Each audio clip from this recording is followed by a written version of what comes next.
because Chinese economy is thriving, and now we have this capability to really restore Chinese dreams or national rejuvenation. The immediate goal is to secure control over Taiwan and become a regional kind of dominant power. I suspect China's rise is not inevitable, and in fact, it has already slowed down. This actually, again, shows the kind of vulnerability of Chinese economy.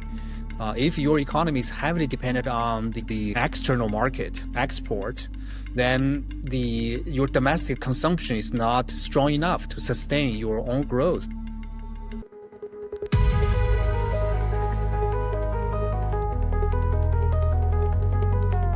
Today, I'm joined by Professor Fubing Su, who was actually my professor at Vassar, and I'm excited to talk about China today. Thank you for joining me.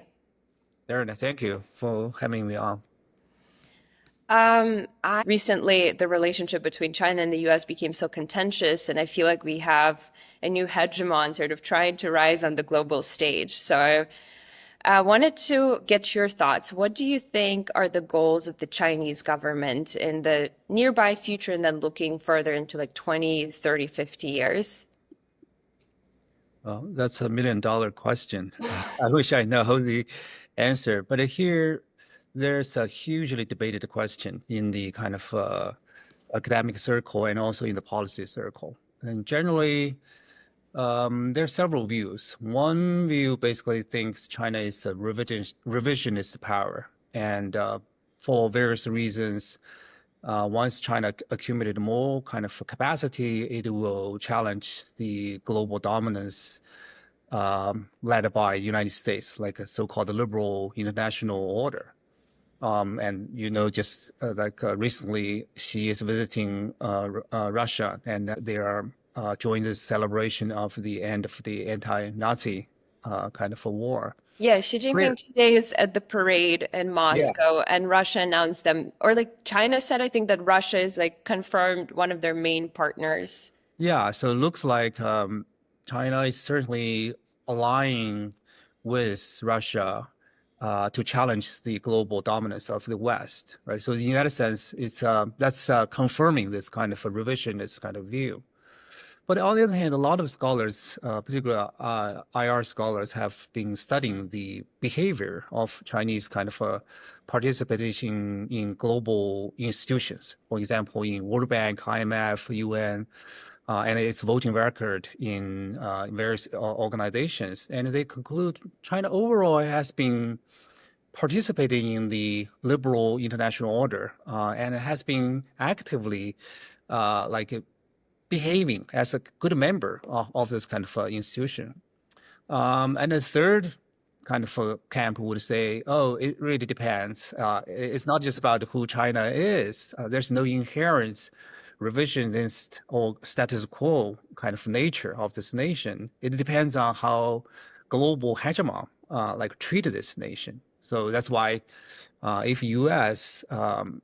Treat China as enemy, China will become an enemy, because China may be dissatisfied with the global kind of order and get frustrated, and then they want to either build this own order or undermine the current order. So I think, personally, I think it's probably somewhere among all these different views. It's like I think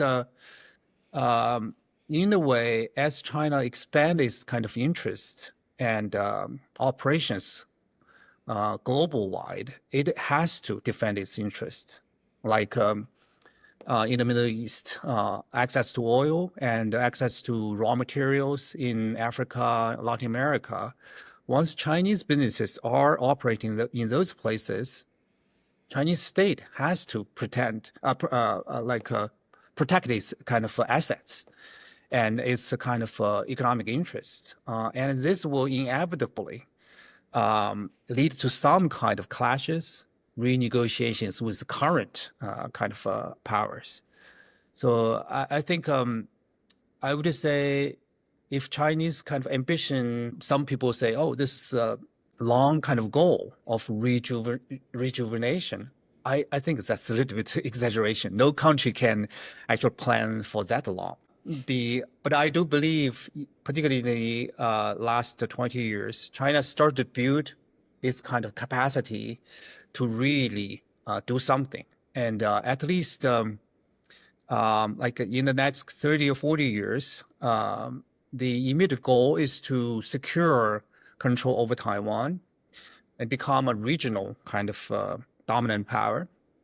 And the after that, the whether or not China will become this global kind of superpower, I think, or what kind of global superpower China become? More kind of friendly, cooperative power with existing powers, like so-called China embraces multilateralism, right?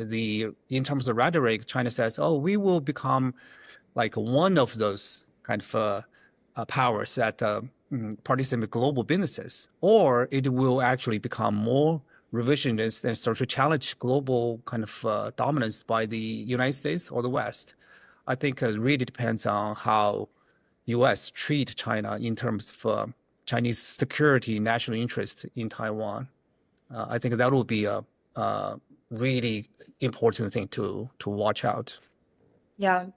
We're gonna get to Taiwan. I was wondering, do you think she really changed the international arena, like goals for China, really reimagined where it's headed, or did it kind of follow the directive set, but it's by his predecessors? Well, in a way, we can see this kind of trajectory in some way that since Deng reformed China in late 1970s, China started to embark on this kind of economic recovery and then like a modernization. But it's not inevitable that China will become a challenge to the global West. Like say, even under like Jiang Zemin in the 1990s, and also like Hu Jintao in early 2000s, I would say China was very much on a path toward a more liberal kind of society. Economically, it's becoming more market-based. Politically, you do see some kind of creation of the civil society, and different groups are actually actively participating in the kind of rulemaking. And honestly, at that time, I was thinking China was just another case of modernization, right? As economy grows, middle class emerge, and then like the political system will also become more democratic. So in a way, it's she really changed the tone. Of course, she always say, "Oh, it's not that I'm changing the tone." Like even Deng, when he laid down Chinese kind of strategy in the early 1980s, he said that our overall national policy is to hide our kind of strengths and bid for our time, right? So it's almost like sounds like she is saying, "Oh, finally, the time has arrived." Because Chinese economy is thriving, and now we have this kind of capability to really like restore our kind of Chinese dreams or national rejuvenation. I think um, I do think that she has some personal kind of characteristics that actually steered Chinese path different from what Deng, Jiang, and Xi has really envisioned. It's become less liberal in terms of domestic kind of like political controls, economic controls, and internationally, you can also clearly see this kind of realignment, distancing itself from the West, and embracing like Iran, North Korea, and Korea. Sorry, Russia. So it's a. I do feel there's some kind of almost like accidental intervention because of Xi's kind of personal development when he was young, and also some kind of a personal ambition that really pushed China toward a more collision kind of course with the West. What in his personal life you think made him course correct in that way? Well, that again, this will be more kind of speculative. A lot of people have, of course, have studied the personality traits and psychology of like political leaders. I think at least from what we can see and what can read from Xi's kind of speeches and things, that like his formative years was basically Cultural Revolution. Even though his father was like a victim of Cultural Revolution, but this generation of kind of like grew up under a lot of privileges, right? They still somehow worship this kind of absolute kind of power in Mao, right? So it's almost like a personal emulation of Mao's leadership style and that kind of absolute authority. You can clearly see that. And there's also a lot of even vocabularies. Right? Mao is kind of like a commune mass halls and draw the masses to mobilize the masses to achieve such kind of national goals. Right? Very collectivist kind of rhetorics. So I think somehow maybe again this is just my speculation. Maybe like anti-imperialism, anti-Western hegemonic kind of rhetorics popular during the Cultural Revolution somehow like a unconsciously probably affected how he think about his kind of role and how he think about the West. Yeah. Yeah, I think that makes sense. You earlier mentioned three types of camps in terms of where people fall of what they perceive Chinese goals are. Where do you find yourself among those three camps? Oh, tough question. I try to hide my personal views in my classes, but overall, I would say I'm a more kind of realist kind of camp. I do believe that ambitions, goals, oftentimes come from your capabilities. Sometimes it's not just what do you want, right? It's like China can always say, "Oh, we will rise peacefully." But the problem is that if you want to develop economy, you have to have access to oil.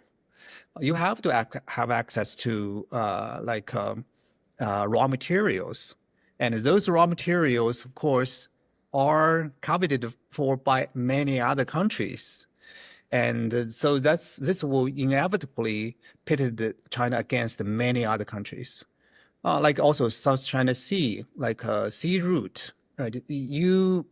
In order to secure your kind of access to overseas market, like say China's very kind of manufacturing kind of superpower, you produce a lot of stuff, but you cannot consume all, right? So you need to send this to somewhere.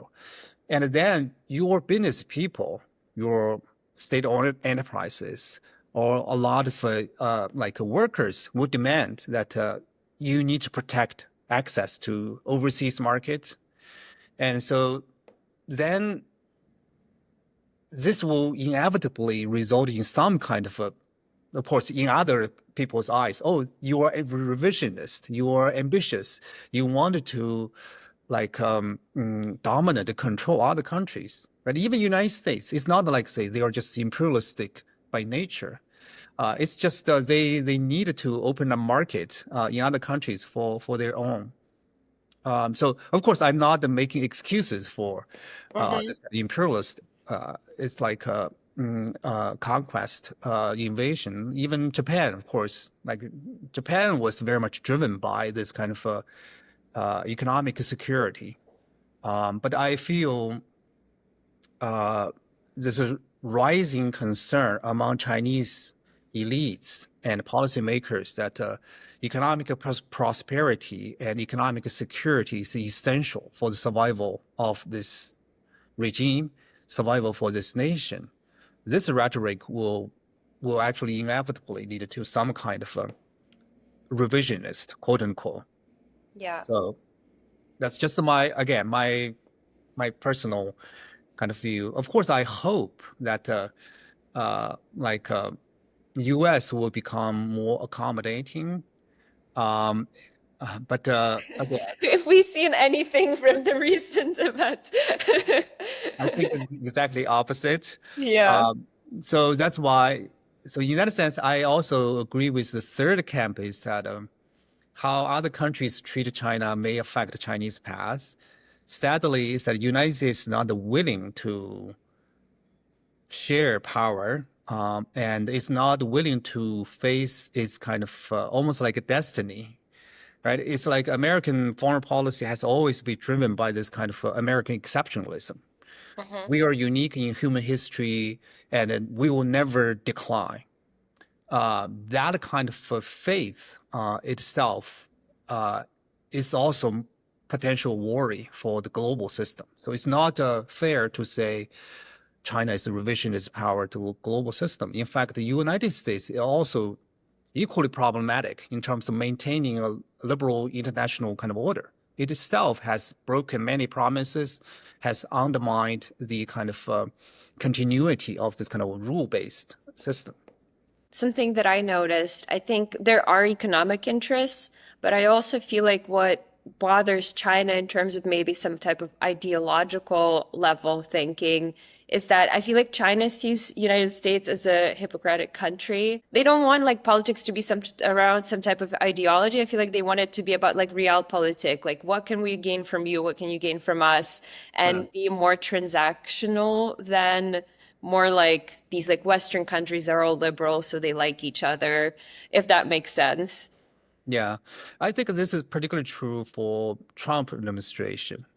The U.S. policy, I think, it's a really combination of many factors. One is that kind of again structuralist position of United States in global political economic system.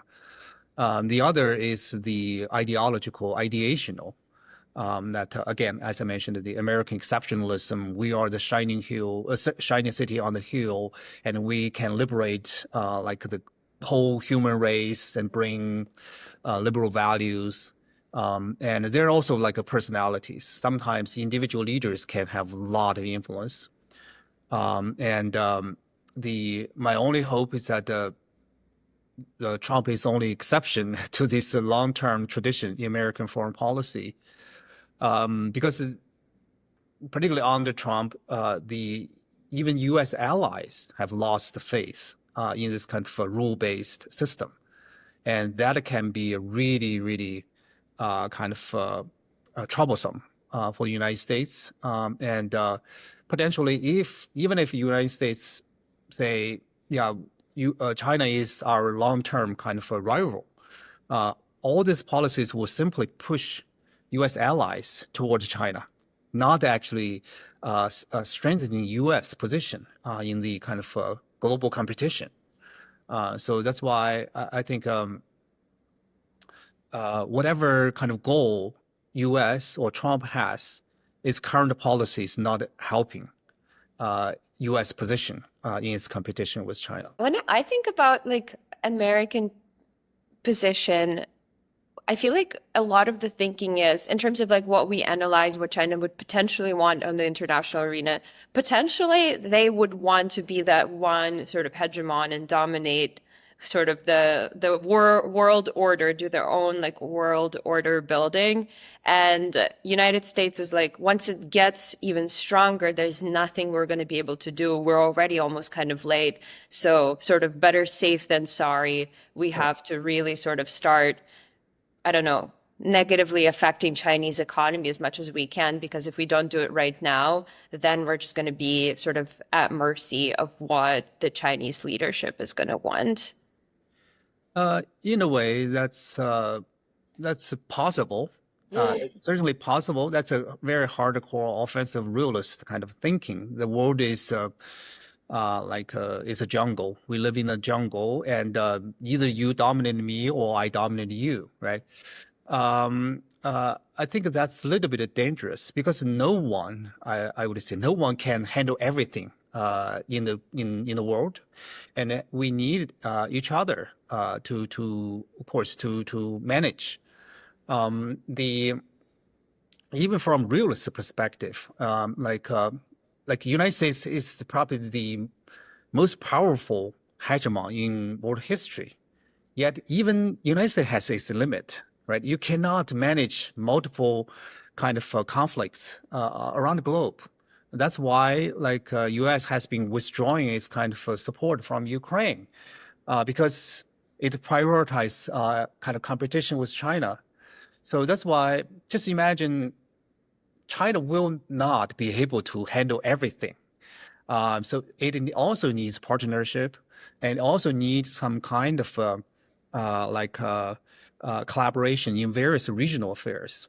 For example, I just can't imagine that China would be actively involved in all businesses in Latin America, in Africa, South Asia. It needs partnership. But it's also true that some kind of leadership is helpful. Generally, people view U.S. leadership as benevolent. It provides some kind of global policing force, right? Whenever there's emergency crisis, we can actually find a very quick response. That's part of the responsibility being a leader. And I think I would say probably that's a danger of U.S. foreign policy making. There's some kind of very hardcore realist thinking, almost believe that U.S. is all powerful, and we should and we could actually control everything in the global system. And I don't think that's true. Of course, there's a new kind of a danger is that the isolationist, right? Some particularly in Republican, they are going to the other extreme. They would say, we're not powerful enough, so let's abandon the global system altogether, just retreat back. I think again, this will again hurt the particularly the U.S. allies kind of I would say faith in the global community, global system. Yeah. We talked about the Chinese plans allegedly on the global arena. How about just zooming in into the Asia itself? What are Chinese regional goals? Because I feel like they're still sort of working on having more stronger relations with their neighbors back home. Regionally, I think, of course, the regional goals is consistent with this larger kind of goal in terms of its relationship with the United States. I think of course, we will talk about Taiwan probably later on, but Taiwan is clearly the first important issue for China in terms of East Asia area. But in terms of other countries like Japan, South Korea, and other Southeast Asian countries, Vietnam, Philippines, Indonesia, Singapore, for those countries, it's definitely in Chinese interest to secure their kind of support cooperation, because all these nations, countries are not potential, even like real allies of the United States. And so if China is challenging or defending itself against U.S. kind of intervention, then securing some supportive kind of relationship with these allies, these countries in East Asia will be important. You don't want to fight against all the others. Of course, there's potential that other countries are really worried about China. So that's why other countries actively seek the participation, involvement of United States in the regional affairs. So that's why the other kind of maneuvering China has been doing in the last, I would say, 20 years is cement its relationship with Russia and Central Asian countries, and of course South Asian countries, particularly Pakistan, Afghanistan. Of course, this has a potential danger of getting China involved in Pakistan-Indian kind of conflict. But still, that's kind of so that's the potential in terms of regional kind of planning. First is trying to secure some kind of good relationship with Russia's continental kind of neighbors. So that way, in case of conflict, at least there will be no concerns from land invasion. Right? So China can shift its kind of deployment further forward towards the coastal area. On the other hand, it says they would, if possible, try to bring Korea, Japan, and Vietnam closer. I think the hardest case is probably for China is probably Japan. Japan has a very strong relationship with United States and also has more troubled relationship with China. But it is possible for China to bring South Korea, Vietnam a little bit closer. South Korea, given how like tight China is with North Korea, you think South Korea would be open to sort of rebuilding its relationships with China? Yeah, of course, that's definitely true. In a way, South Korea is worried, right, because of North Korea. They're worried about China. But on the other hand, is they also need China to somehow restrain North Korea, because the kind of potential risk is too high. Like Seoul is just within fire power range. So that's even if just a crazy kind of like a short kind of incident can really cause a lot of damage. So that's why you see in South Korea there are constant two forces competing. Like one is a pro-West, the other is a pro kind of more pro-China. Pro-China in the sense of like negotiation and try to calm down. But the other group is more kind of very antagonistic. So let's arm to the teeth. So basically, like deter, right? Deter or like a soften position, so we can at least negotiate, hopefully bring changes from within. Who's winning? I think you just saw the South Korean politics, right? The last president, is more like pro-China was overthrown in kind of elections, and then this more pro-Western kind of president felt that this pro kind of communist forces are actually infiltrating the country, so he ordered martial law, and then immediately this also was impeached and also stimulated a lot of protest. So I think nobody's winning this moment.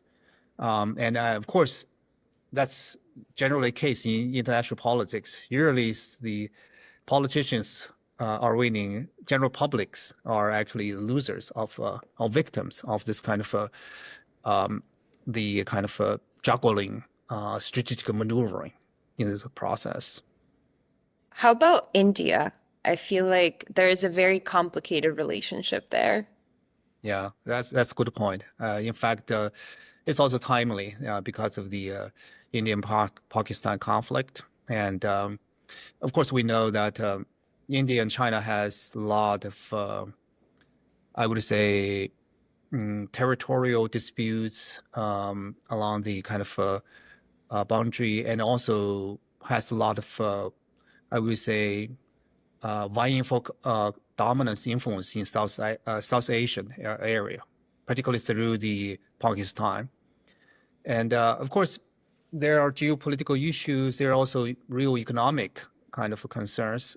China is trying to secure its access to the Middle East, access to oil, minerals, to Africa.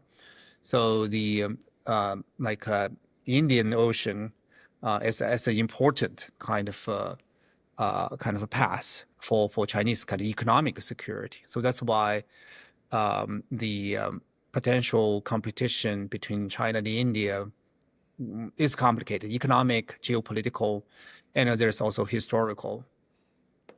I don't see an easy solution to that.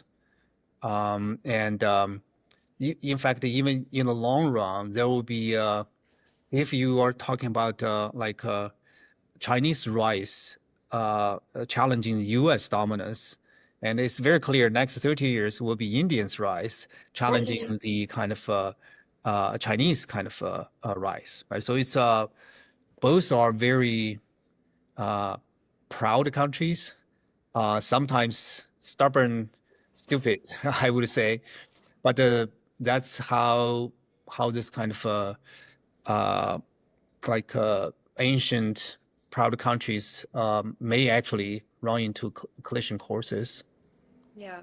To speculate a little bit about sort of the, I don't know, the growing aggression. I guess like India and Pakistan aren't at war, but there is a military conflict. I think it's pretty easy to say at this point.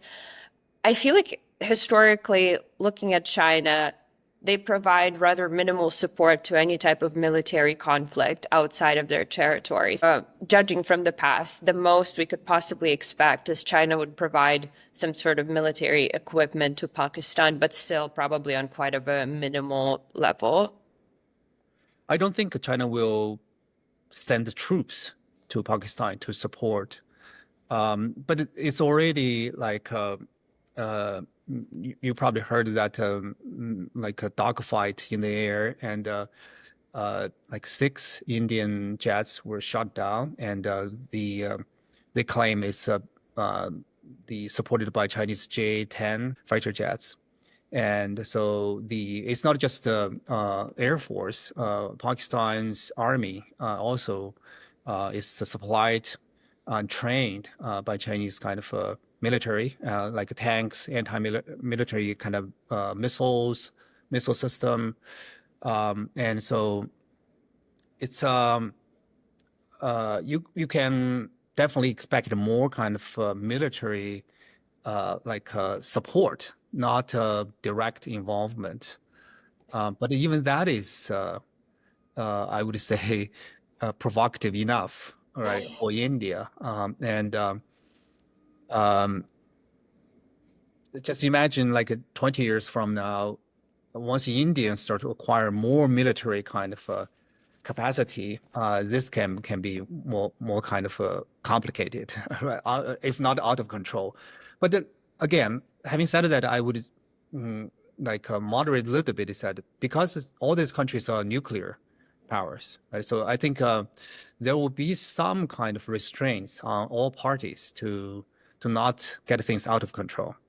And I already see that India and Pakistan are trying to calm down a little bit because they need to perform to satisfy their domestic audience. There may be more kind of gray zone kind of strategy, like instead of hot kind of power, they may use like again fists or use like water. Right, water is always being weaponized in Indian case. And of course, the Indians certainly know that China can easily weaponize the river too. And I think so. There is, I don't remember the river's name, but it starts at China, then it goes to India, then it goes to Pakistan, and then you could build a dam and Yeah, basically cut off access. And from my understanding, such an action would just be absolutely devastating for the country that loses access to the river. yeah. In fact, China has already started a dam. For a long time, China initiated this kind of proposal, but it debated, but the Indian really protested, say you cannot control our like water, but China said, oh, this is not going to affect. We just build a dam and we can control the actually flooding, so actually it's good for you.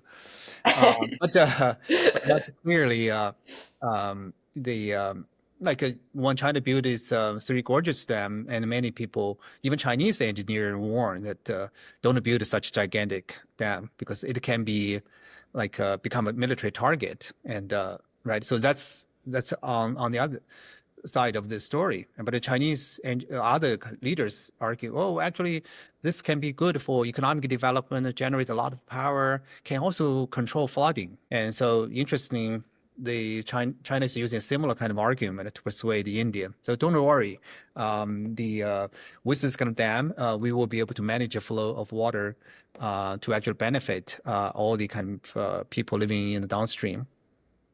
But clearly you can see even India is using this as a weapon. So just imagine this. So those kind of non-traditional kind of security issues, I think will become more like important probably down the road. Yeah.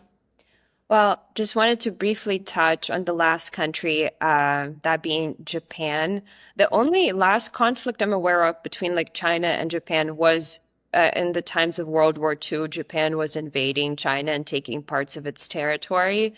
Was that pretty much to the time when the ways parted between China and Japan and the relationships kind of grew worse from there? Or what are the main reasons there are so many grievances between the two countries?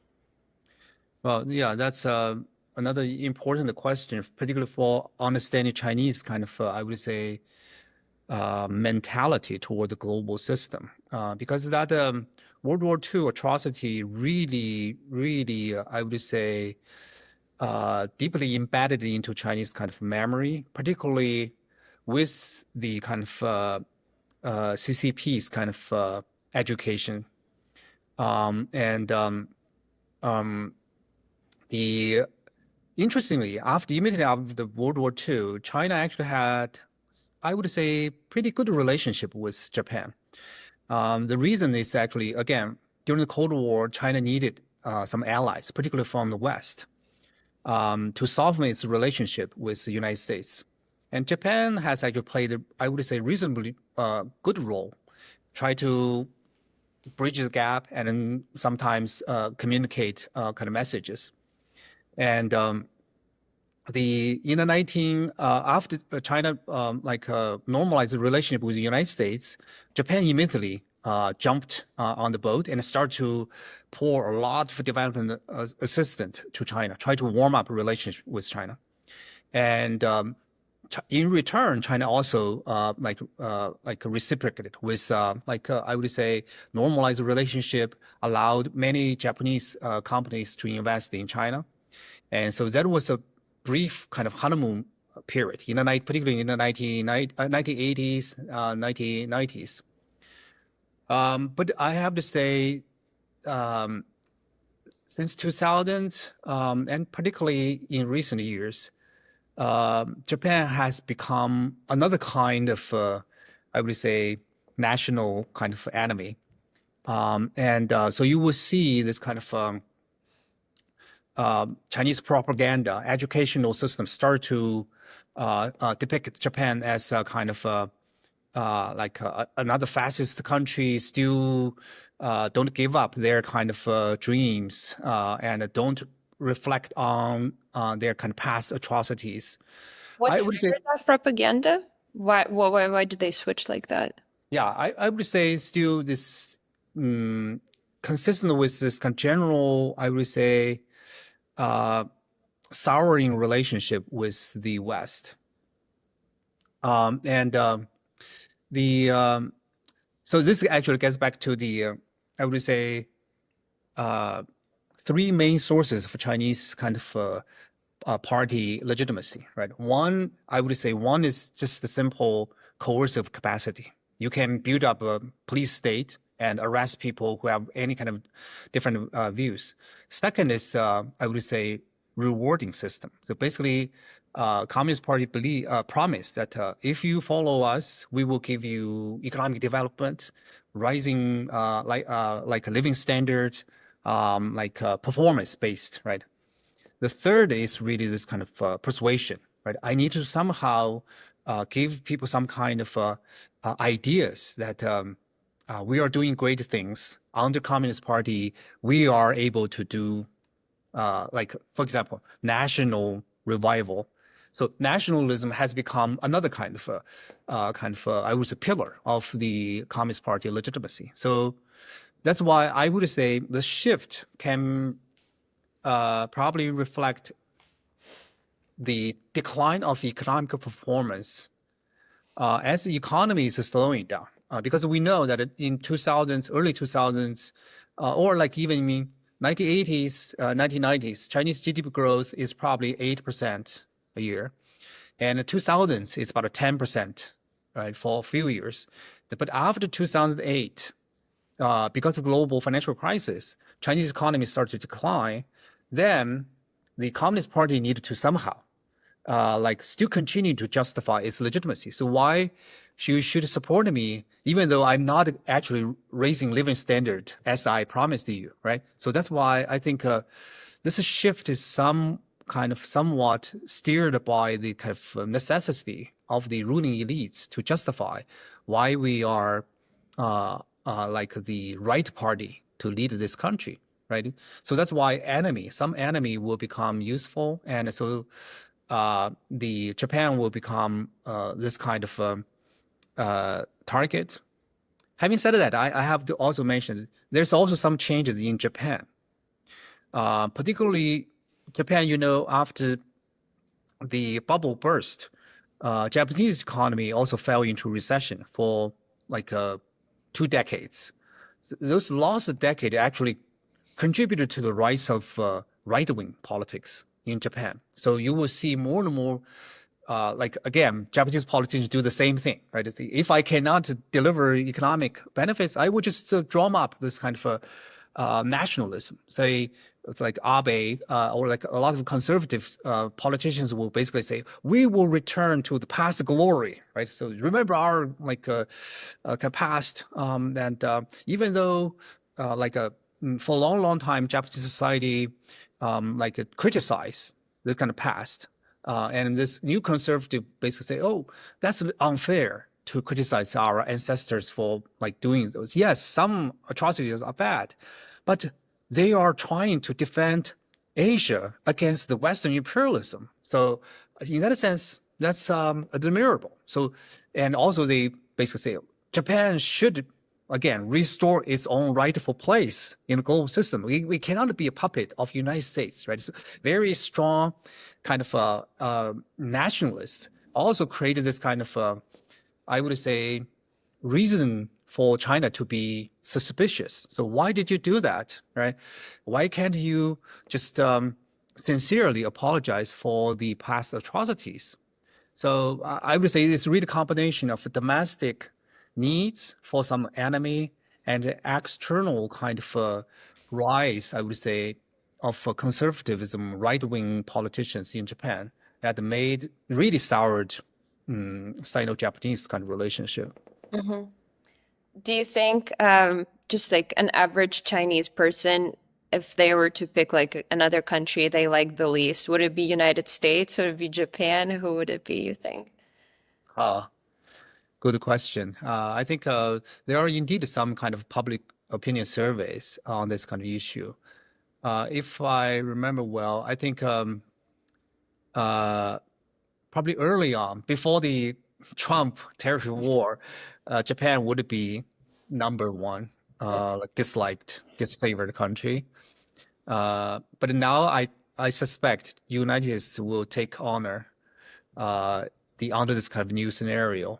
And so, but interestingly, I believe there's a survey also review that um, the elites, Chinese elites, I mean, government officials, like university professors, educated people, tend to have different views from general public. And the again, this is probably uh, true in other countries as well. Right? The elites generally are more kind of like I hate to say rational. Is they understand the consequences of like hating or loving other countries, but the general public oftentimes fueled by this kind of rhetorics, oftentimes can really carry to the extreme. And some study show that even though Chinese Communist Party oftentimes uses propaganda to fan anti-Western, anti-Japanese kind of rhetorics, but at some point they realize they actually they need to restrain this because this will really sour relationships and they will hurt economic development. When they restrain, the public actually become angry. They say, "Oh, how dare you!" Right now, you want to make a compromise, make concessions to Japan, and they are our kind of enemies. You are traitors, right? So sometimes it's kind of a double-edged sword to play with nationalism, and so that's why I think in recent years, in Chinese media and even social media, the government has becoming more kind of careful in terms of playing with this kind of sentiment. Interesting. Yeah, I Yeah. actually read the news that came out about like 3 hours ago that which is like interesting about what's happening and then what's delivered on the Chinese media outlets. So China's going to start negotiating tariffs with the United States. And it's kind of kept a little bit under the rug in the Yeah. Chinese media because was such strong messages. We don't need United States. We're not gonna agree towards anything.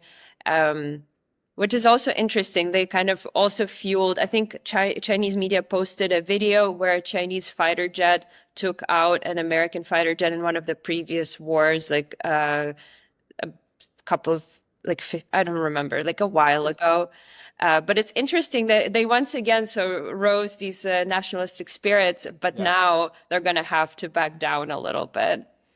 Yeah, you raise a point. I think maybe there may be historical kind of examples, but most recent example is in India and Pakistan, because Pakistan actually used the Chinese jet fighter J-10, and they shot down the like French kind of jets, and also Russian jets, not the U.S. jets yet. But again, you can in Chinese social media, it's all like they celebrate. They celebrate. See, this is a mini kind of proxy war between China and the United States, because Indians have been propped up by the kind of U.S. and Russia, and Pakistan is very much kind of like using Chinese kind of weapons and also Chinese kind of training strategies. So yeah, this kind of nationalism. Yeah, the other thing about this kind of negotiation is also very funny, because in the United States, Trump always boasts, say, "Oh, we are talking with not just we are talking, Chinese are coming to actually asking for negotiations, right?" But then very quickly, Chinese Ministry of Foreign Affairs, the spokesperson said, "No, we didn't. We did never send anyone to Washington to negotiate," and I remember Trump said, yes, they did. And so the reason is that China want to portray domestically itself as a tough guy, and they are standing up against this kind of American hegemon. So the so that's really for domestic consumption. But the elites know fully well, without the United States, Chinese economy is going to collapse. Not collapse, at least will suffer, and that's not a price they are able to take Yeah. if they want to continue to run the country. I think the calculation was if the tariffs as they are were to stay in place, that there are going to be 18 million jobs that are lost in China as one of the immediate effects. Um, Yes. Well, if we're already starting to talk about the economy, I wanted to sort of look back and I think recognize how impressive Chinese economic growth was over the last century. And the interesting thing is it's kind of challenging that Western notion that you have to be a democratic, free market society to be able to grow rapidly. And I feel like interesting things that we notice is that Chinese party picks certain priorities, for example, smartphones, high-speed railroads, electric cars. And then once they pick certain industries they really want to build out, they're extremely effective at that. Do you know a little bit more about the process of how it happens and why is China's just so incredibly good at picking those goals and executing on them? Mm. Maybe I should mm, pour some cold water to this kind of view first, because in my view, the rise of Chinese economy is not because of smart, intelligent intervention by the state. Um, there are several very simple structuralist reasons for the rise of Chinese economy. I would say in the 1980s, 1990s, it's just a marketization, liberalization, and also industrialization. Because China started in the 1970s. It's a planned economy, very rural economy, and 80% of people live in the countryside. So there's tremendous potential for you just to get things right, right? Just get people into places, areas where you can actually be more productive. So that's why the basis for Chinese economic growth in the 1980s, 1990s is very simple: moving millions people to industries, from agriculture to industry, and then you produce a lot of goods. That time, remember, a lot of township and village enterprises start to produce very simple goods: shoes, furniture, and plastic kind of stools, all those things. That really jump starts Chinese economic growth. And on the other hand, is that China started to liberalize its kind of economy. So a lot of sectors are open to private investment instead of state kind of ownership. So you don't need to be so smart to actually get those right. But since 2000, I think two more forces really added fuel to Chinese growth. One is globalization. WTO, China joined WTO in 2001. So once China started to industrialize, they face a serious problems that they can produce a lot of stuff, but nobody can afford it. Right? That's a challenge for any kind of poor country. It's not that you cannot produce things. The biggest challenge is that nobody wants or nobody can afford it consuming those goods. Right? Luckily, 2001 WTO entry allowed the Chinese kind of firms to sell its products overseas. United States, EU, Japan, South Korea, all those society. This really lifted the Chinese kind of economy, right? Because demand drives kind of more investment, more kind of industrial upgrading. So that's one. The second, related to that, is urbanization. If you want to produce goods, you need to have factories. Factories usually tend to aggregate in the same place, cities, towns. And in order to work, because Chinese factories are mostly labor intensive, so they need people. So that's why hundreds of millions of people migrated from rural areas and live in cities. So this provided another kind of opportunity for China to actually grow, because housing development, infrastructure building, highways, like high-speed rail, and watering, like treatment, and shopping malls, all those things, and housing, basically apartment, all those kind of investment, tremendously lifted China's economy. So I think it's really this kind of heavy investment, investment-driven, industrial kind of development, urbanization, really contributed to Chinese economic development. So this kind of smarter state, I don't think that's essential. Okay, having said that, let me address your kind of a question. Some people do believe that a smart state is essential. This challenges Western mainstream view that free market is the most important factor in economic development. If there's anything that the Chinese state is different, is that I would say two things. One is planning legacy. It's true, Chinese state has this kind of tradition of this bureaucratic planning. They do have this kind of 5-year plans, all this kind of in the past, it has a planning bureau commission, and it has now is like a national development and reform commission. And so it's trying to copy somehow the kind of Japanese development state model, right? MITI. So they want to target a certain industry and select champions and pour a lot of resources into those sectors. So planning is one thing. The other is so-called the local developmentalism. Some people believe that China has this kind of like decentralized the management of economy, and local government are competing with each other to promote economic development. So as a result of that, local leaders, local bureaucrats also try to adopt a lot of pro-businesses kind of policies, like tax exemption, and also development of industrial zones, and also take care of any issues, concerns businesses have. So it's a very pro-business kind of a government. Yeah.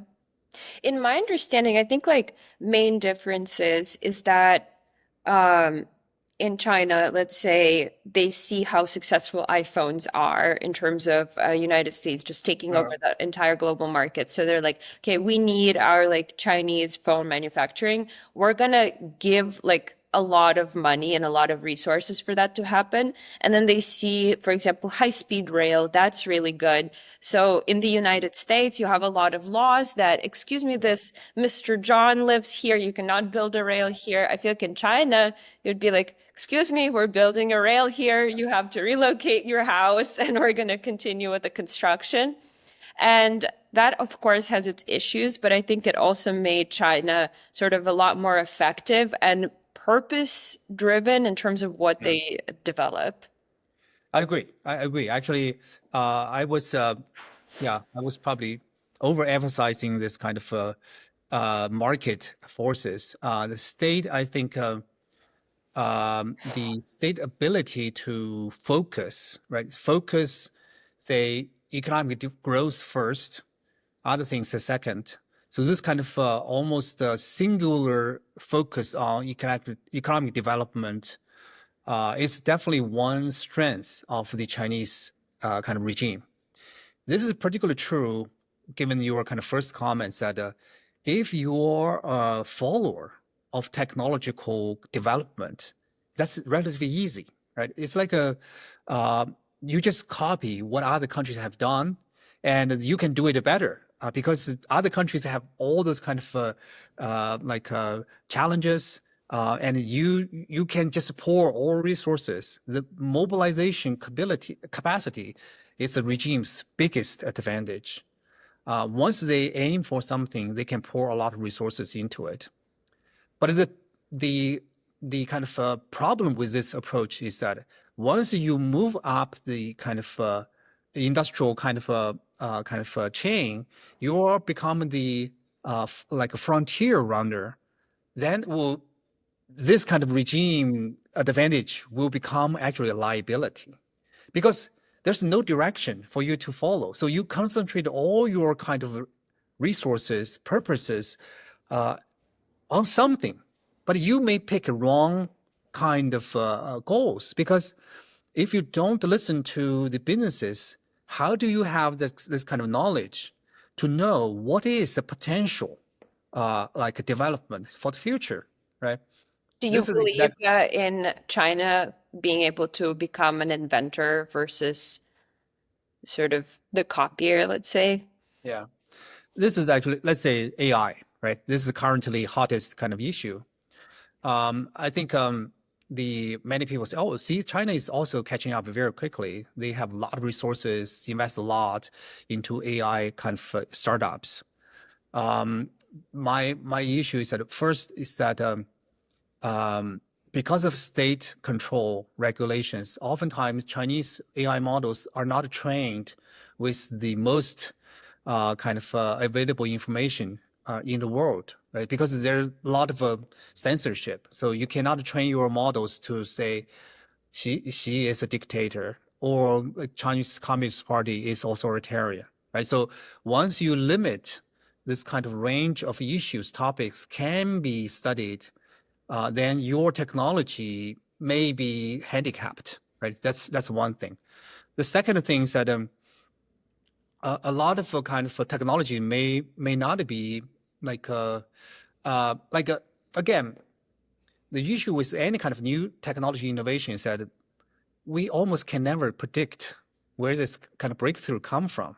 You need to enable society that just try, just without any kind of boundary, experiment with it, right? It's a lot of trial error, and in the end, you will have some kind of new ideas. And in Chinese case, once they aim for one direction, they just pour so many resources into it. So the other sectors, they will be starved of this kind of human talent and also capital. So How that's does why. China pour the resources? Like, how does that look like once they picked sort of a favorite sector? Okay, so once they pick the favorite sector, there will be like in China there are at the national level there's a national development and reform kind of commission. So they control a lot of credits, control the particularly through the Chinese banking system. And there are also several state level asset management company and investment companies. So they allocate a lot of quotas to those favored companies. So those companies, like say Huawei, who is being chosen as major player in developing Chinese computer chips, right? The once you are chosen, then you will have access to a lot of free and cheap kind of credits. So you can hire people and buy equipment, and if you lose and you probably don't even pay back, or you can have more years to extend your kind of loan. And there will also be like a market protection. So they will order, say, all companies, Chinese firms must buy chips from this company. They will also have all kinds of policy supports, tax, tariff, like for tariff exemptions, tariff tax kind of refunds, and or like land use kind of quotas. So if you are chosen, the certain local government will give you like a plant or land free of charge. And So those are a lot of this kind of the kind of instruments in the hands of government to implement its kind of this kind of so-called developmental policy, industrial policies. But again, one example is just the Chinese like a computer chip kind of manufacturing. For a long time, since I think 2014, China's targeted this kind of industry, and it spent more than 100 billion US dollars into this kind of sector. Of course, you say, oh, there's some progress. There's some progress. China is indeed producing some kind of chips, but they are far behind the West, and there's a lot of people doubt that China will ever be able to crack this kind of process. And so I'm so this is just my personal, I would say, personal kind of bias or personal take on this. I'm not a big fan of this Chinese very strong, heavy-handed state control, particularly with high kind of once you securitize a lot of business practices, you also limit other potential progress breakthroughs. So it's not just say, oh, let's look how much they can actually get, like say, like a missile technologies or aerospace travels, right? It sounds like China is able to put some rovers on the moon or something. Probably even they will do something to the Mars. But the issue is that for economy, is that really the best way of using your resources? And once you securitize your kind of a certain sector, then those questions are not going to be even asked, right? Because how dare you to even ask? So do we have safe food on the table while we are competing with the United States over like computer chips, right? That kind of rhetoric, I think, is more dangerous in the long run. Yeah. There are also some critiques, another critiques we could suggest in regards of Chinese economy. One of the ones that I think people talk a lot on the Western side in terms of China is not as much of a threat because they have an aging population, because of the one-child policy. They have a lot less young people than they're going to have old people, or the ratio is going to be out of proportion. And because of that, Chinese economy is going to really slow down. What do you think about those statements? it's not the will. It has already slowed down, very, very kind of dramatically.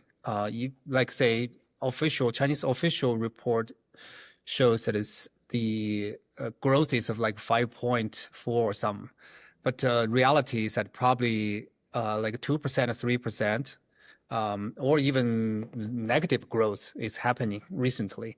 Of course, part of this is because of the kind of global trade tariff war. So this actually again shows the kind of vulnerability of Chinese economy.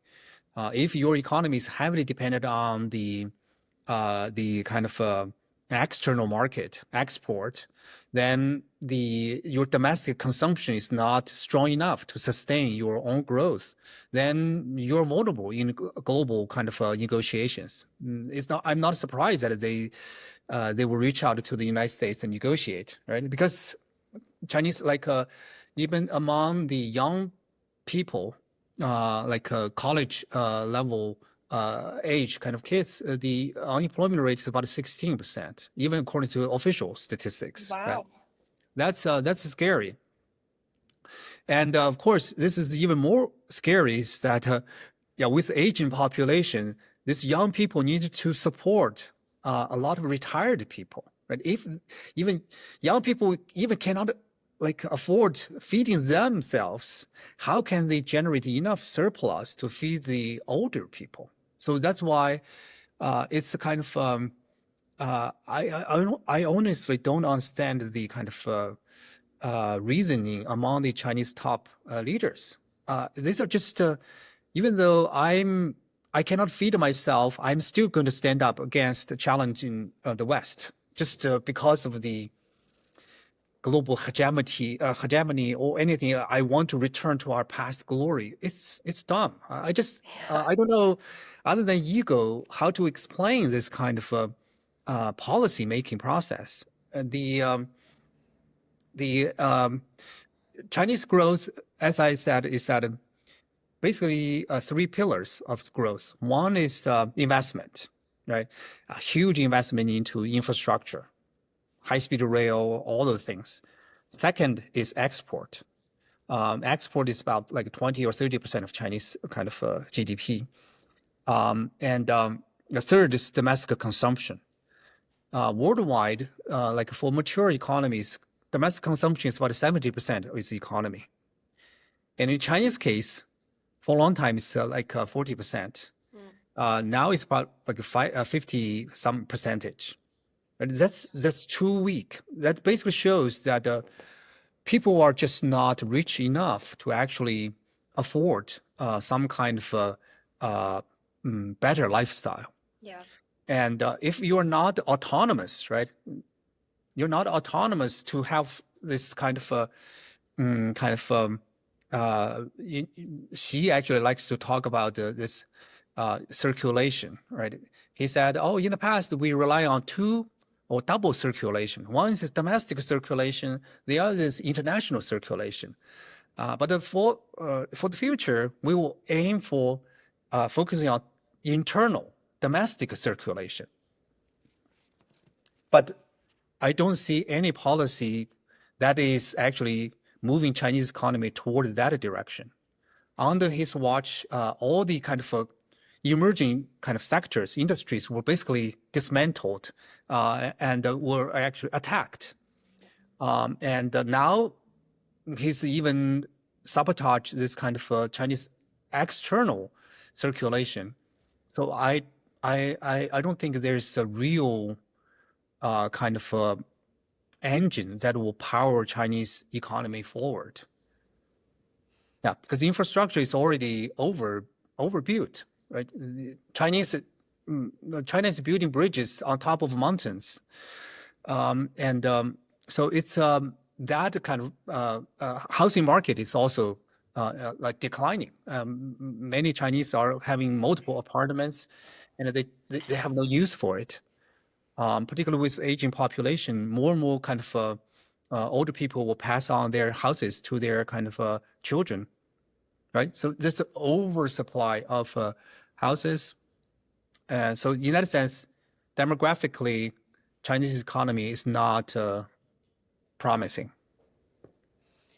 How good is like how well does an average Chinese person live? Because here in the US, we meet these Chinese students on all of these fancy schools, and all you see is they always have the nicest cars, the most expensive clothing. But I imagine that's not across the board in China. Definitely, definitely. If you see people from Saudi Arabia, you would imagine that's a land of again, like gold and honey, right? But there are still a lot of poor people. In China, I think uh, this is by the former Prime Minister Li Keqiang, who died a few years ago, and he actually reviewed some statistic. He said uh, uh, I think it's probably true, probably even more true today, is more than half of Chinese population live on like 1,000 yuan per month. 1,000 yuan, that's I would say less than 100, about $150 per month. Wow. Right? That's that's that's what he was trying to caution, that people say, "Oh, we are returning our glory, past glory. We want to be the global hegemon." He said, "Be careful. We are not there yet. Half of our population live, of course, not the poverty kind of a, but it's very close, right? Um, the young people in particular struggling finding a job and certainly have no hope of buying their own kind of apartment houses. And so that's why many young people start to basically losing hope, and they are not even dating or a marriage, marry someone or having kids. So there's a very strong sense of pessimism among the young people. So and recently, you can also see this kind of spending patterns. A lot of people start to kind of cut spending, unnecessary spending. As a result, there's a wave of store closing across the country. Many big cities, like hustle bustle cities in Guangzhou, Shanghai, Beijing, in the past, many shopping malls filled up with people. But nowadays, many restaurants, small shops closing because they just don't have customers. People are like just saving every penny for the kind of for the future. So I think certainly this kind of tariff war gives some people some kind of sense of uncertainty, and also current Chinese government policy also doesn't instill some sense of kind of confidence in the economy. All the kind of policies they adopt, like in the past few years, one thing they did is always inject kind of cash into the economy. So let's have a more kind of loans, so people can apply loans, like $1 trillion, another $1 trillion, or promote this kind of like almost like cash for clunker kind of a strategy. So you can buy electronics at kind of half price or discounted price. So government will subsidize this. But even with those kind of support, people just don't spend, right? So that I think is really the future outlook, really determining their kind of consumption behavior today. So that probably shows how people vote, right? Vote with their cash Yeah. for this kind of government policy. I think another thing that caught my attention in terms of, I think, certain power that United States, look, I guess the benefit, I guess something the United States figured out better in terms of business and economy than China is currently doing it. Um, I think the confidence of an investor who wants to put their, like, buy shares of a company is low, much, much lower in China. For example, 3 days before Alibaba went public, Jack Ma just disappeared from the public view. Chinese government, if they wanted to destroy a company, for whatever reason, of them non-complying with the state in some kind of way, they could do it. And first of all, I think it limits a potential investment pool. It also limits the valuation of the company. So the multiple at which your revenue is like multiplied to determine your valuation, and then reduces the potential outside investment that could further drive the growth. So what is the relationship between Chinese businesses and the Chinese government? Well, that's yeah, I think it's a very complicated question because I would say uh 1980s, 1990s was more kind of, I would say, uh more healthy relationship.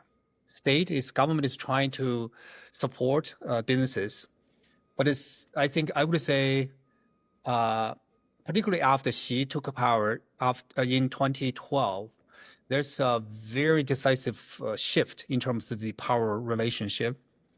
I think then Xi starts to really target like big businesses, and so a lot of restrictions to particularly private capital and foreign capital. I would think this can be attributed to the fact that he really, I think he really wanted to build up his kind of legitimacy on his ability to reject the kind of more capitalist, pro-Western kind of ideology embraced by his previous kind of leaders, like Deng, Jiang Zemin, Hu, right? He basically say, I am the new leader. I want to, like, say, like, I want to take China to a right kind of a direction that is more socialist, more kind of because the past changes have in many ways corrupt Chinese kind of spirits, right? It's like become puppets of the West, capitalism. So this created a lot of income inequality, poverty, and corruption. So he's using this populism to drum up his kind of legitimacy. Remember, his first initiative is anti-corruption campaigns. He targeted a lot of government officials, but I would argue is that mostly his political enemies. And he also realizes that those political enemies are supported by a lot of business people.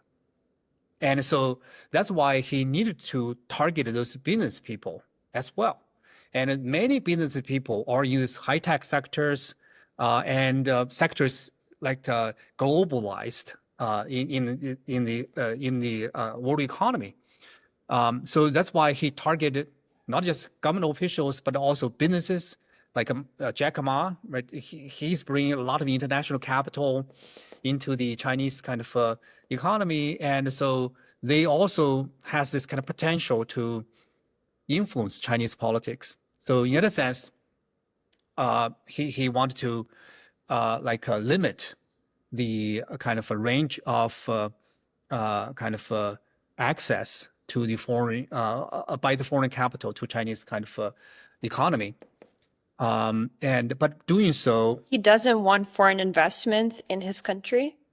it's not that he doesn't want. He wanted to limit, particularly foreign investments that will flow into the hands of his political enemies. Mm. Because for a long time, remember, after like 2012, he started to target many corrupt officials, Mhm. 13, 14, 15, almost like almost every year. A lot of those like politicians build their kind of business empires, their own business empires. A lot of those empires have a lot of foreign kind of connections. So that actually, I want to say that he's against foreign capital per se, but he's definitely worried that the foreign capital is actually supporting forces that, in his views, that is not the right direction that that pushing China toward. So that's why I think foreign capital is one thing. The other thing is private capital. He's also targeting a lot of private capital. But all those are the actually engine of Chinese economic growth and development, right? So that's why uh, certainly I would say it's really politics trump the economic rationale Yeah. under Xi administration. If I'm a Chinese entrepreneur, and I'm growing my company, it's becoming really a national company, what is all I have to do with the party to ensure the prosperity of my company? Like, let's say it's an internet company, especially I have to share all the information. I imagine censor on behalf of the party. And what would be all the things I'd have to do to sort of make my company safe? Mhm. If if you are in the internet or social media, this kind of sector is more sensitive because the there are very kind of like a very meticulous regulations over what you can do. Like almost on daily basis, the Department of Propaganda or like sometimes it's Office of Information or like it's better name, they will like send out all the kind of like issues, how you report this kind of issues, what kind of sensitive keywords you should watch out. And a lot of this are delegated to the like companies themselves. So if you run the internet company, social media company, you must hire a team of people to like like monitor the your contents and also monitor whatever is being posted there. And if you find something, immediately delete to satisfy the kind of the government regulation. And also you need to maintain very close relationship with government kind of like various offices. And so the um, yeah, I think that's already big enough for you. And if you want to really thrive, a lot of kind of Chinese businesses will try to cultivate personal relationship with Chinese kind of officials. So that's why corruption has been, yeah, it's like a disease that's going on for a long, long time because particularly in a society where state has a lot of discretion, Yes. uh, you just cannot count on laws, written rules to defend your rights.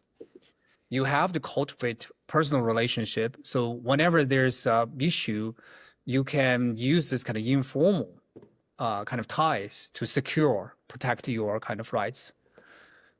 This has been a long issue facing Chinese economy. Like in the 1980s, many overseas Chinese also used personal ties to to invest in China. Hmm. Later on, China started to strengthen its kind of laws. So that's why a lot of it, big international corporations started to move in. But even with that, the enforcement of law is very, very uneven. And the many local courts are like in the hands of local governments. Their budgets, their kind of personnel controls are in the hands of local party committee. So there's no guarantee that you can say, oh, you violated this law, so then the court will actually protect you. Oftentimes, local courts will first protect their local firms, and then they will protect firms that have very close personal ties with local like leaders. Local leaders can easily write a note, say, "Oh, this is a friend," and make sure that. Of course, they will use. Sometimes they can bluntly, "This is just my friend." Sometimes, oh, we needed to like protect the investors' confidence. So don't like hurt investors' kind of feelings, faith in our local. So try not to be too right strict on this. What if I'm like a bad business or undesired business? Will the party just like shut me down? All my investors pretty much lose all their money, or how would that happen? Do they just remove the entire like suite executive office? Where does the money go if the business is shut down by the government? Mhm.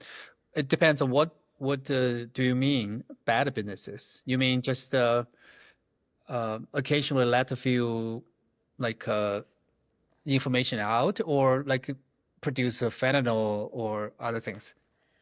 Well, I guess like if I'm not a party sympathizer, for example, Still in the field of like social media. or not. I'm just curious, I guess, in terms of how one's capital is protected if they are not per se breaking the laws, but they're also not a favorite of the government. Like, government doesn't like you.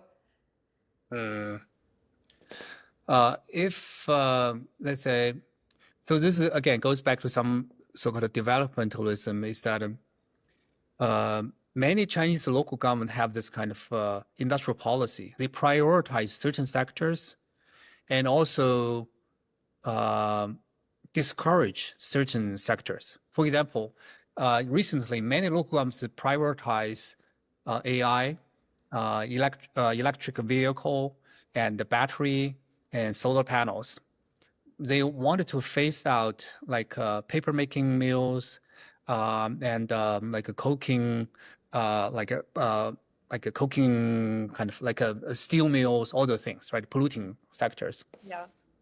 Um, they will, of course, if they say, oh, this industry, your factory is on this kind of discouraged list, they will like say frequently visit you and inspect you for violations, and then impose fines, and also shut it down for like investigation for like upgrading.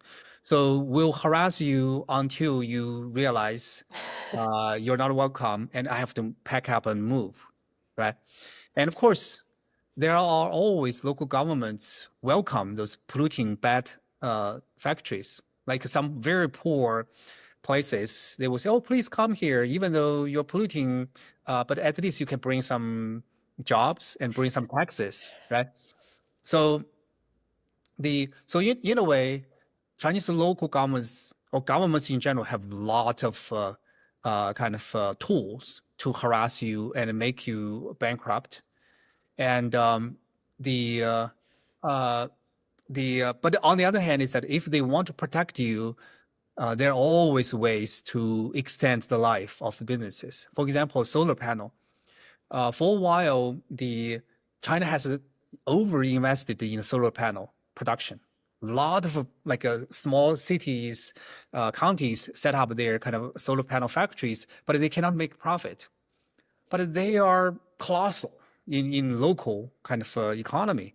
So that's why local government will use all kinds of tools to get like free loans or some kind of a grant money. So they will continue pump money into those kind of dinosaur businesses. Mhm. And the and so again, that's because you have the kind of personal connection and also the kind of some kind of a leverage if you are big investor in China.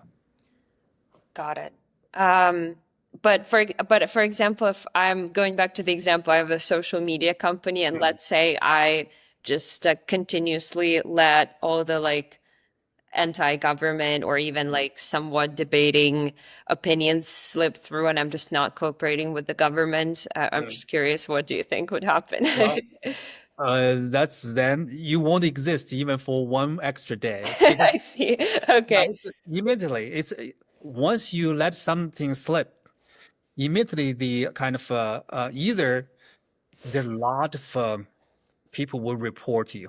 That's one thing that China is reviving this kind of people kind of espionage, like a comment during the Cultural Revolution.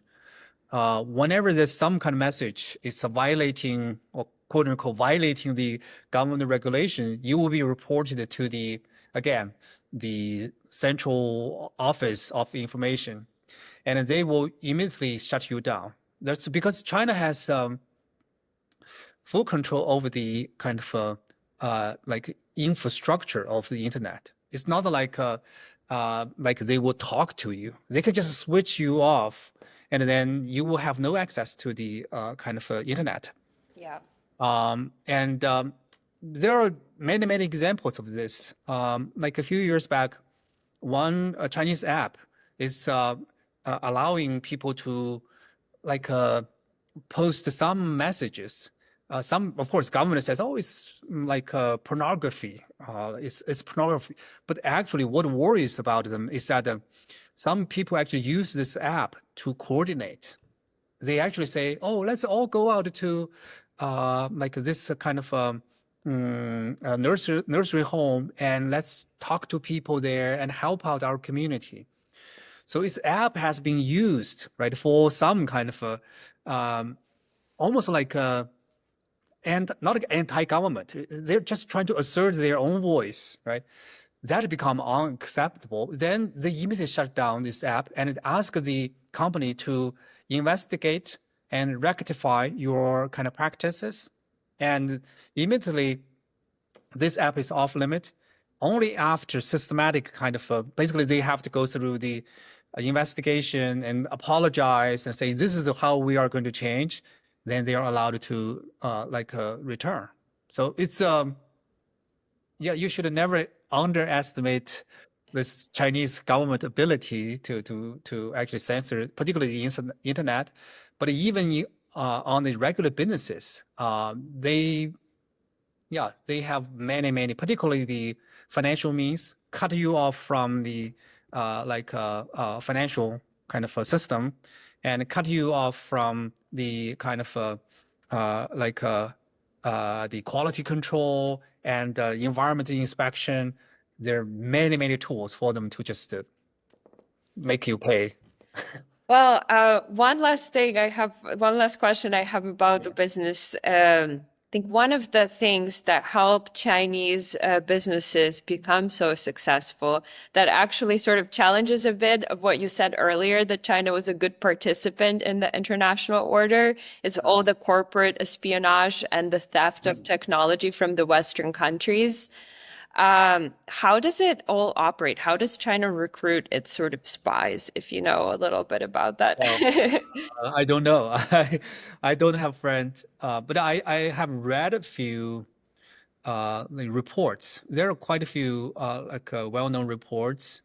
For example, some Chinese nationals who worked in the United States, like on electrical vehicle or batteries, and then they were hired back, or they decided to go back to China and set up their own kind of businesses. Clearly, it's a violation of their kind of copyrights, and so many U.S. businesses start to sue those individuals, but in most cases, Chinese court don't accept that, and of course, U.S. court cannot really bring this kind of issues because those people are physically in China. Only in a few cases, some individual is just I don't know, maybe they're so foolish. Somehow they traveled back to the United States, attended some conferences, and then they were detained at the airport. And then those issues were basically disclosed to the general public. So that's one, I think one kind of channel that is through employment. And then we also heard a lot of stories about these labs, right? American universities labs that a lot of students studied here, and then they were recruited back. Yeah. I'm not sure they are systematically orchestrated by Chinese government or by Chinese kind of companies. I'm sure there are I know many in biology, in Chinese Research Institute, they will send students abroad to study. Again, depends how you define espionage, right? If learning some knowledge is stealing intellectual property rights, I think then it's widespread. I'm probably also part of that kind of process. But if you say they already deliberately have the aim of steal some industrial kind of technology and bring it back to China, um, we certainly know. We certainly know that even Huawei or some kind of Chinese, many kind of technological leaders have used that. The if you say like collect intelligence through publications or those other channels, or like just say violate copyrights, like some technologies are copyrighted. So even though you know how to do it, you are not allowed to mass produce it, right? So there's an outright violation of the copyrights. There's even more example of that, and many like I can find many kind of Nike like shoes in China, except that the curve will go the other direction, or maybe they call Nike or Nike Yeah. or something like instead of double arch, you can have a three arch or something, right? So that kind of copyright kind of violation is commonplace. Partly, I would say, is again decentralization of Chinese kind of a legal system. Local protectionism really provided this kind of political support for systematic kind of violation. So that could actually be another kind of, I would, if anything positive coming out of the current tariff war, I would hope that Trump administration gave up this kind of goal of slowing down trade and bring manufacturing back to the United States. Instead of that, U.S. goal should be making American business abroad, let them enter other countries. So this would be a more kind of win-win scenario. Instead of limiting trade, you should actually expand the trade. China is not at fault for selling cheap products to the United States. China is at fault for not allowing U.S. products entering, particularly services. Right, service is the strongest segment of Chinese U.S. economy, but the service is also very sensitive to copyrights, intellectual property rights protection. And so that I think if U.S. is pushing China in that direction, I think even Chinese firms, Chinese people will appreciate U.S. kind of I would say more heavy-handed kind of handling on this. Yeah. Yeah, I think the accusation goes even further beyond like copyright and violating intellectual property. I think it goes, I've heard some people suggest that there are more like Chinese corporate spies than any other type of spy from all other countries combined, and that anybody working for any type of company, be it Google or be it production of cars, as they're even working abroad, they would be sending information back to China in terms of how that production's set up or what technologies use, what new innovations happening, so that as China's economy keeps growing and developing, they are able to copy out that new technology faster and faster and faster and faster. Again, I don't know much about it, but in general, I think historically, industrial espionage is a common thing, and all countries do this. Of course, I'm not like condone, not like tolerate or encourage this kind of practices. My sense is that most American companies, firms, some employees may do this not because they intentionally have this kind of plan before joining the company.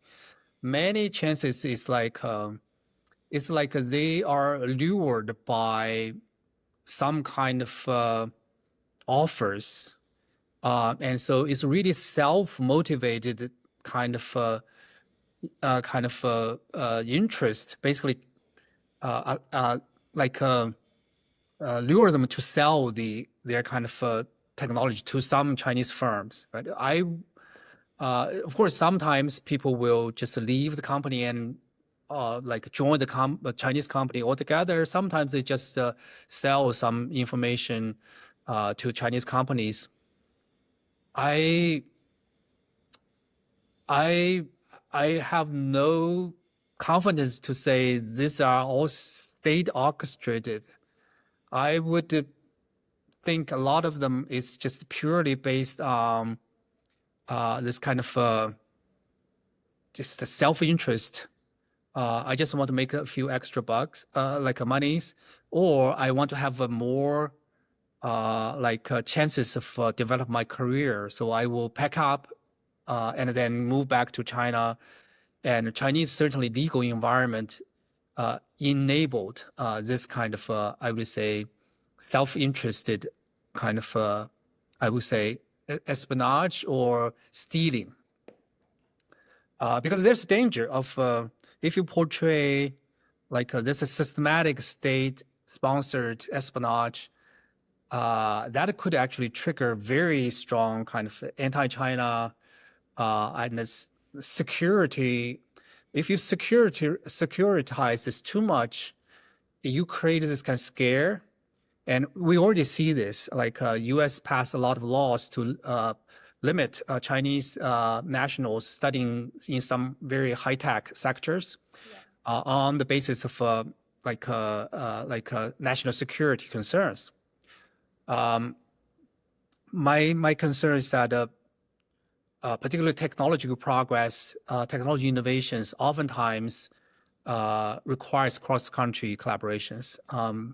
And a lot of Chinese scientists have actually contributed tremendous knowledge production or technology to American actually technology leadership, right? So by doing so, I already see some worrisome sign. A lot of Chinese scientists are leaving United States.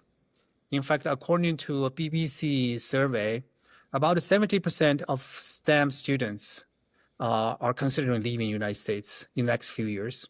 Of course, not all of them will go to China. So this is not a competition of hardware, not a competition of capital. It's really competition of brain power. So that's why this kind of rhetoric, particularly exaggerating this, can have very negative consequences for the United States. Not just to say for like a global production of technology or those things, right? Let's be even more like narrower, just for Americans' sake. How to actually treat this it actually should be treated more carefully, I would say. Yeah. How do you think like Chinese science, I guess like institutions and universities compare to the American ones, for example? Uh, huh. I would say Chinese basic training in basic sciences is good, solid, but in terms of like cutting edge front research, I would say they are still not as like competitive as American institutions. American so far is still leading the world in many kind of cutting edge technological innovations. But in a few areas, like the biotechnology and like AI, in this or like automation, like electric vehicle battery, all those technologies, China is indeed catching up very quickly. The part of this is the, yeah, you can call it espionage, or like learning, and also just the migration of scientists. China is creating more opportunities, even at the Chinese Science Institute. It provide better kind of environment, more funding. China certainly is able to provide more funding for the scientists. So, so that's why I think um, like the United States, particularly this moment, is cutting research funding, like in NIH or NSF. This actually is giving China more like opportunities to attract scientists. I remember this week just the Harvard economist I've got a Lieber. Remember, he was charged for like under the China Initiative, and he was fired by Harvard, and he was formally hired by Chinese Tsinghua University to lead Chinese kind of chemistry development. And of course, this is just one very prominent case, but many nowadays, literally thousands of scientists are leaving America because of lack of funding. Yeah. So that's one thing I think Chinese government is able to actually provide this kind of sources of funding to support scientific development. Of course, one caveat is that once the Chinese economy slows down, the government may not have enough kind of money to continue to support, and then this will create a different kind of a scenario. But so far, I would say Chinese scientific research and science institute organizations are offering more attractive kind of deals to scientists worldwide, and particularly among Chinese nationals, and facing a lot of suspicion from United government. Many of them find going back to China is actually better kind of a way to develop their own career. And you can just look at some Chinese like new companies, DeepSeek, or many AI startups. A lot of them are trained not just in China, because actually those like students were trained by earlier Chinese scientists returned to China, and also a lot of people also moved from United States. So I would say in this area, the competition is heating up, and U.S. policy can be very important. I think certainly this moment, all the policies are not helping U.S. Yeah. Well, Professor, I have one last question for you.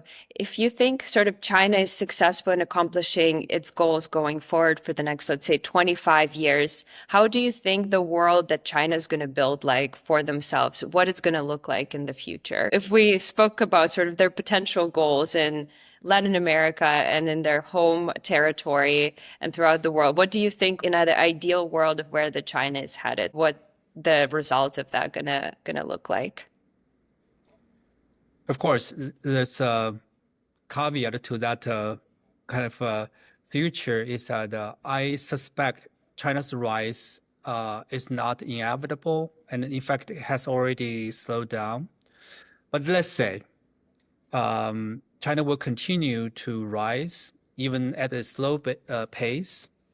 The ideal world for China would be a global system without one dominant power, particularly the Western kind of hegemon in hands of the United States. Ideally, at least in the short run, would be multilateral kind of order, international order. The So the different parties, different countries will be able to the participate in the decision making in the system, and the so in a way, kind of all voices, all like kind of values can be respected. So that's of course from the grand view, but I believe uh, more immediate kind of goal, China is trying to return to a more kind of Westphalia kind of system where national sovereignty is the utmost kind of value in the global system. I think one thing China really dissatisfied with current regime is that particularly the United States and the global West has imposed its kind of human rights values and infringe upon Chinese kind of political development. So that's another thing I think in the more intermediate run, China wants a system that it can protect its own economic and geopolitical and ideational kind of interests without being interfered upon by United States and the West.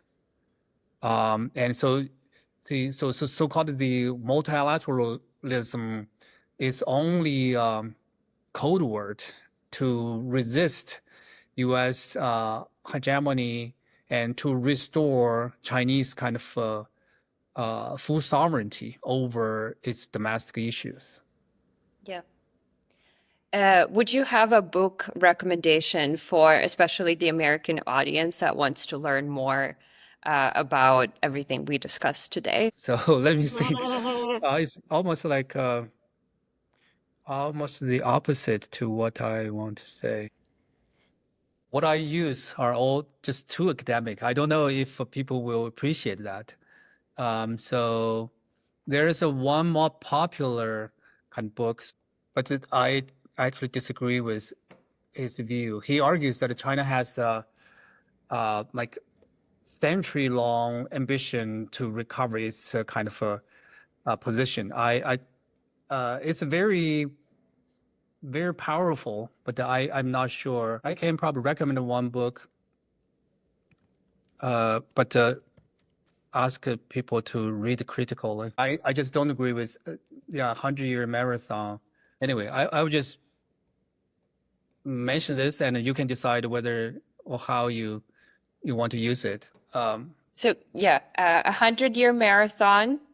Read it with caution. Not it's just an opinion piece. But it could be a good source to sort of understand what was happening in China over the course of the last 100 years. Yeah, particularly with the conversation we just had, I think it will be. I would hope that our conversation will give a counterpoint to this more rationalist kind of explanation of rise of China. Well, thank you everybody for tuning in. Thank you for joining me today. We're going to do another episode on Taiwan so that we're able to cover everything we wanted to talk about.